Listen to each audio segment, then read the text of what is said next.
另一位嘅降頭故事啦。我相信我見到嘅係一個鬼降啦。我入咗呢一個朋友嘅元神宮入邊呢，其他地方都叫做 OK 嘅，即係黃咗啲啊，污糟咗啲啊，咁呢啲我都會幫佢清理翻嘅。係一入到去佢個睡房呢，就一開門已經有一個女鬼企咗喺度，個樣係好恐怖，好恐怖，即係直頭你好似睇恐怖片嘅嗰一啲嚇人嗰啲鬼嗰啲樣一模一樣啦。咁一見到喺度就已經即係心知不妙啦。將佢處理晒之後呢，就去問翻究竟係咩事啦？點解要咁樣樣喺度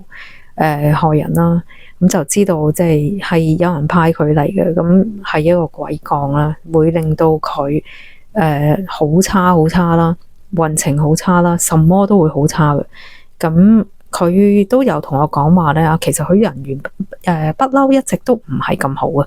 啊，冇咩朋友啊，冇咩人會係即係同佢話會出街啊咁，但係佢係後生仔嚟嘅，所以就我都咁即係唔怪得知啦。對我嚟講，我就覺得一啲都唔出奇嘅，但係對未聽過嘅人嚟講就會好出奇啦。即係一個後生仔咁，點解又會話冇乜朋友啊，又唔會出街啊？咁其實係呢個鬼降，呢一個女鬼係要令到佢咁嘅。咁除咗係大家都唔喜歡佢之外啦，佢會令到佢變得好孤僻，冇朋友，個人會越嚟越孤獨，咁個心情亦都會越嚟越差，然後即係一路連帶落去咧，就會令到佢生活咧好苦悶啊，個人嘅性格亦都會越變越奇怪啊，唔係淨係孤僻咯，會變到個情緒咧會忽然好大起落啊，忽然間會發脾氣啊，又收唔到掣啊，又或者忽然間又會好情緒低落啊。其實呢啲都係呢啲咁嘅邪術咧最叻做嘅嘢，佢係將一個人嗰個意志咧係磨到佢咧變到好難正常地做人啊。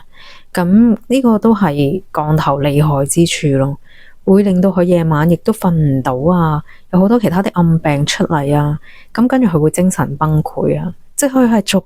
啲折磨佢，折磨到佢咧，最後好似不似人形咁，啲人會見到佢怕咗佢啊，以為佢精神病啊，以為佢黐線啊，會咁樣樣噶，嚴重起上嚟，咁所以真係一件好惡毒、好唔簡單嘅事嚟嘅，好無奈啦，而家黑心嘅人實在太多啦。